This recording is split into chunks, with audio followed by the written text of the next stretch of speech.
Hello, hope you are doing well. Today I am going to take up a lesson from NCERT's English textbook for class 10.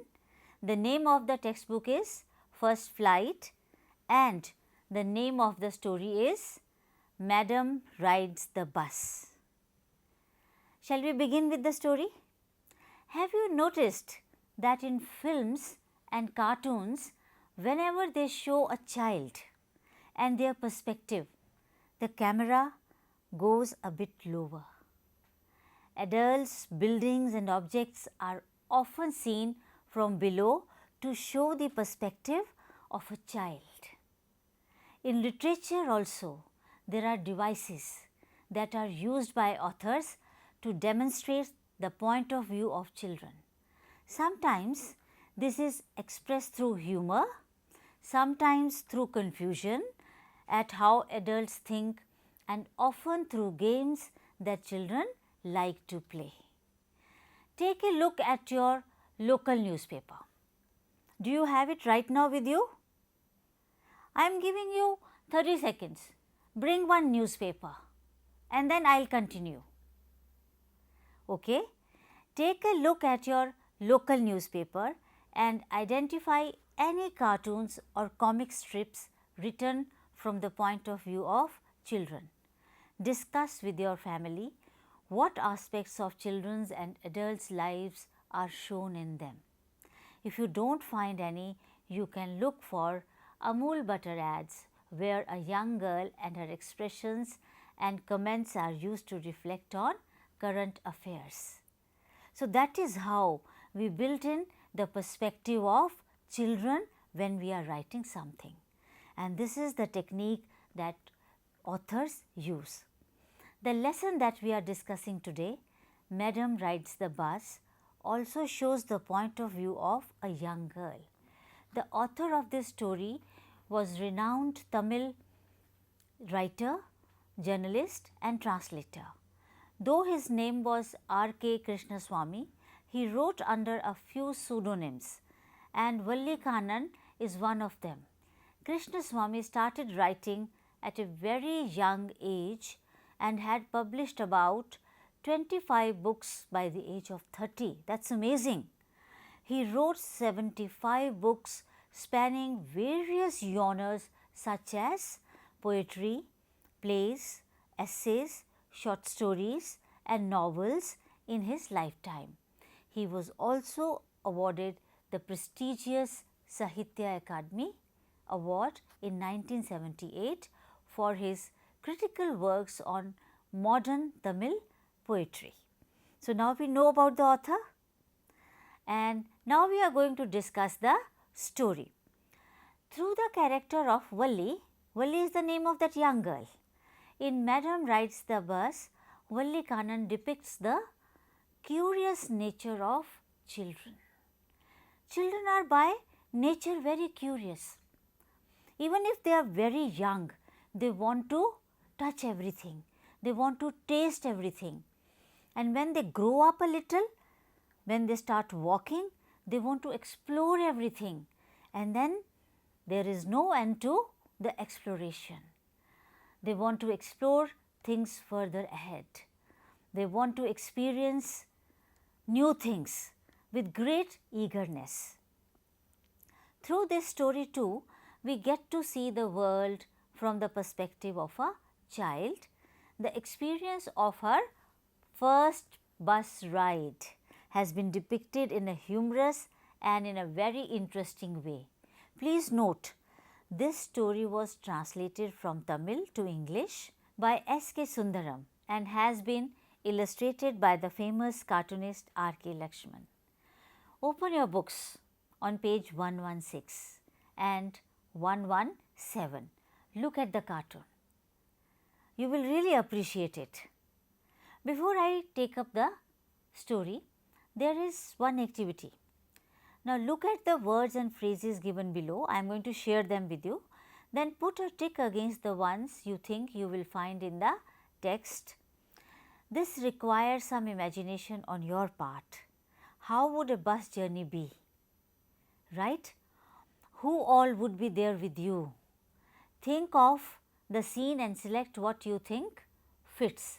And the words are a set of passengers, get on the bus, get off the bus, the slack time of day, tickets please, a roar and a ratter, a row of seats, slowing down to a crawl. You see, all these words you will come across in the lesson, and make sure that when you are writing a story or you are describing a journey, then probably you can use these phrases while you are writing a story. So, are you ready with it? You please open your books on page 116, but there is another activity before that. You must have travelled by bus at some point. Yes, all of us do, to go to school or to visit your relatives or to see another town or city. What can you usually see from a fast moving bus? So, note down what you see from the bus and what is the feeling. How do you feel about it? This task you must do. Once you have written down, please share it with your friends. You can also share it with your teachers, right? And you can send them to us also. We will surely get back to you.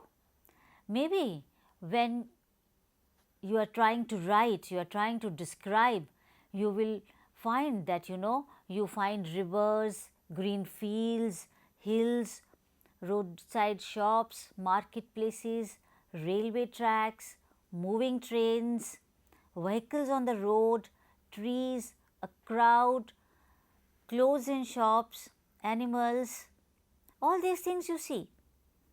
Now, the next task is, well, if you are at home, you can share this with your parents or with your friends. Now, speak briefly about some of these scenes or about other such scenes that you have seen. Or you can write a sentence or two about what you saw and experienced, and then you can develop it into a paragraph. Once you have written one or two paragraphs, you can further develop it into a story. Make sure that you write the description in your own words. Don't copy it from anywhere else. And now that we are going to read this story, you will come across how the author has described all these things through the perspective of a child, a young girl.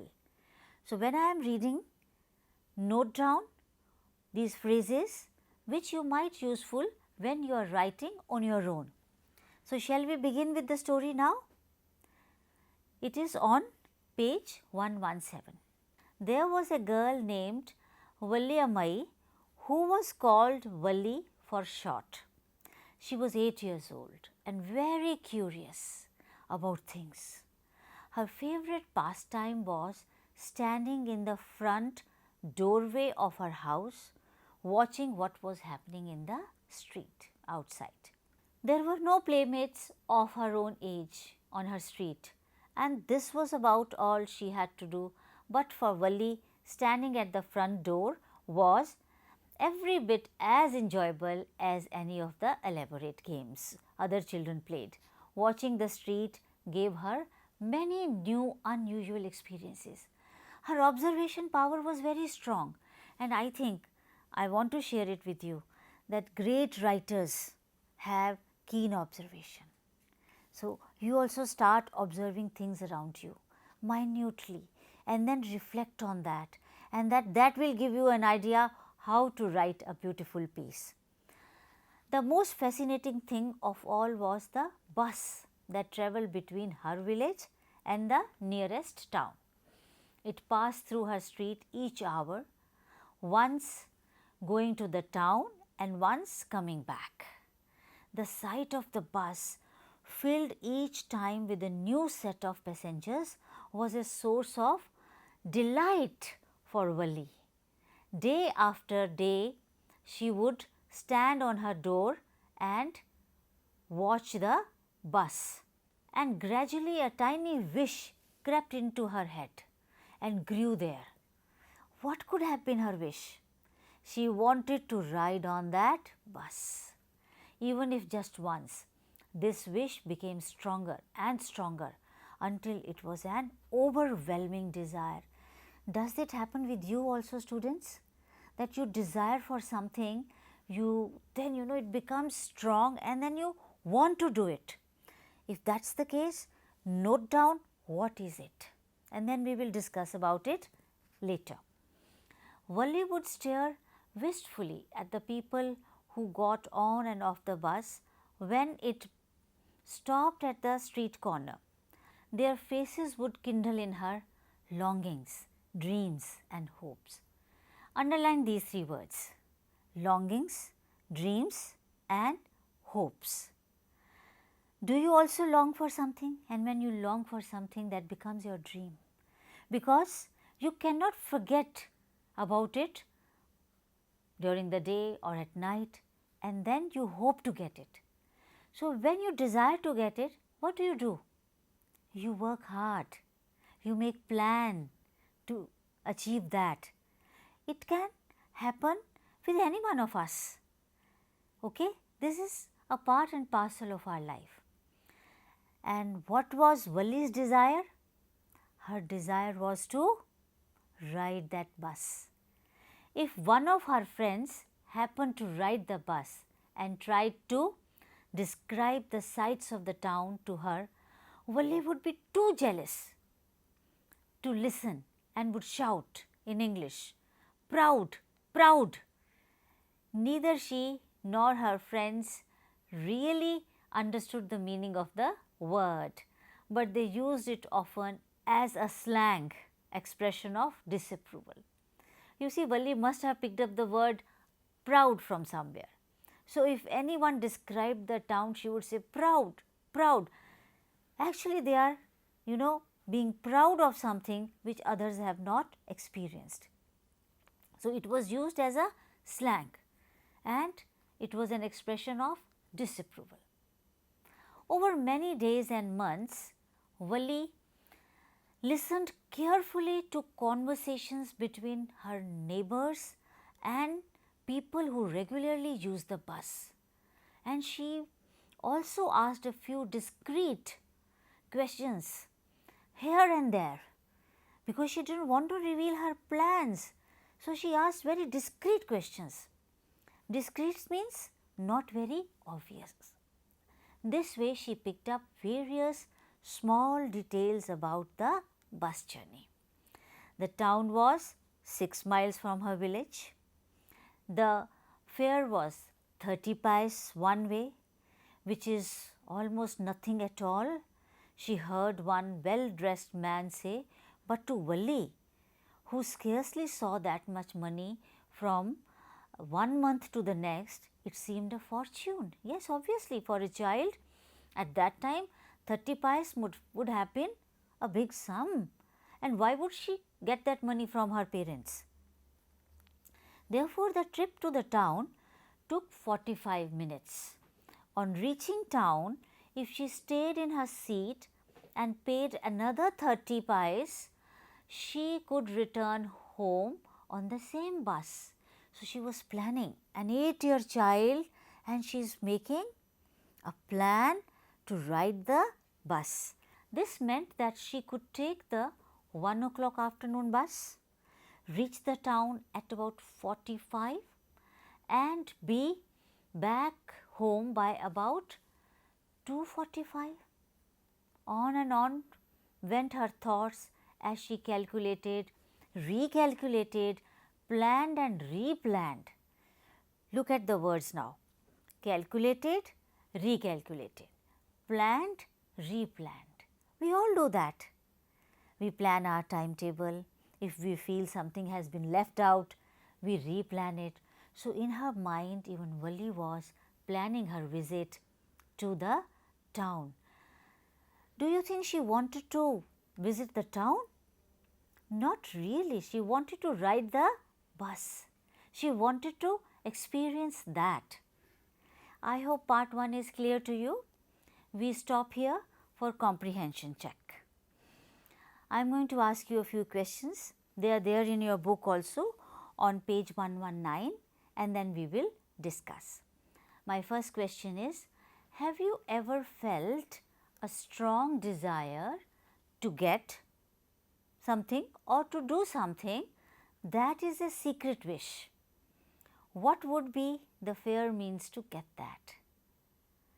You must note down your points. What is your secret wish that you want to fulfill? It can be to do something, it can be to get something, right? Have you noted it down? Now I want you to write about it. How would you manage to get it? But your means should be fair. You are not going to cheat your friends, or you are not going to cheat your elders. Fair means it might require a lot of hard work, it might require discipline, it might require a strong willpower to get it. Okay? So, I am giving you 30 seconds, please note down. You have noted down your points, you can share your points, your secret wish. Would you like to with your friends, with us? If you do not wish to, never mind, you can keep it in your diary, safekeeping, and then work towards it to get it. My next question is, what was Valli's favorite pastime? Her favorite pastime was standing in the front doorway of her house and looking at the street outside. Have you ever done that? Maybe sometimes, or sometimes I have seen that children sit in the windowsill and keep watching in the street. Many children do like that. Next question, what was a source of unending joy for Valli and what was her strong desire? The sight of the bus that travelled between her village and the nearest town, filled each time with a new set of passengers, was a real source of unending joy for Valli. Her strongest desire was to ride the bus. So, that was her favorite pastime. She was fascinated by that bus. Next question, what did Valli find out about the bus journey? How did she find out these details? Valli found out that the bus journey to the town took 45 minutes and the one-way fare was 30 paisa. She listened carefully to the conversations between her neighbors and the people who regularly use the bus and asked a few discreet questions, very careful questions here and there. This was her way of knowing. So, she picked up various small details about the bus journey. So, that shows that she must have been a very clever child. She was planning a journey on her own, that too at the age of 8. Let us see what happens next. But before that, I have another question for you. What do you think Valli was planning to do? Valli was planning to go to the town and then return back by the same bus. The fare was 30 paisa one way and the ride took 45 minutes. In this way, she planned that she would be back by 2:45 p.m. if she took the bus at 1 p.m. What an interesting moment in the story this is. Will she head out? Will she go? What do you think? These are a few questions. Do you think she will go? Yes or no? What do you feel? What is your strong feeling? I think we all get this feeling that she will head out. Head out means she will definitely go. What will happen to her? Now there is some worry. She is just a child. Maybe she will enjoy. Maybe she will be scared. But we will come to know about it in the second part of the story. You know very well that you must listen to your parents and take care to be safe. So, how does this adventure play out? Now, are you worried about Valli? because in today's world, we should not go out without telling our parents. That is the first lesson we should remember. We must talk to the parents even if we are going out with friends. Our parents should know where are we going. Though at class 10 you are mature, you are sensible, you understand the world around you, but still parents need to be informed. We must discuss with them. Here Valli is planning a trip on her own. Are you worried about Valli? Suppose you have a younger brother or sister who is just 8 or 10 years old and he or she does that. Won't you be worried? Yes, you would be. All of us would be worried. So, I think here is a little lesson for all of us, that we must share things with our parents. We must seek their advice as well as permission. With this, we have come to the end of part 1 and also the session. I hope you enjoyed listening to the story in part 1. Now get ready for part 2. The task for you is to read part 2 on your own. It is not a difficult story. You can read it on your own and then we will discuss in the next session. Happy reading. Thank you.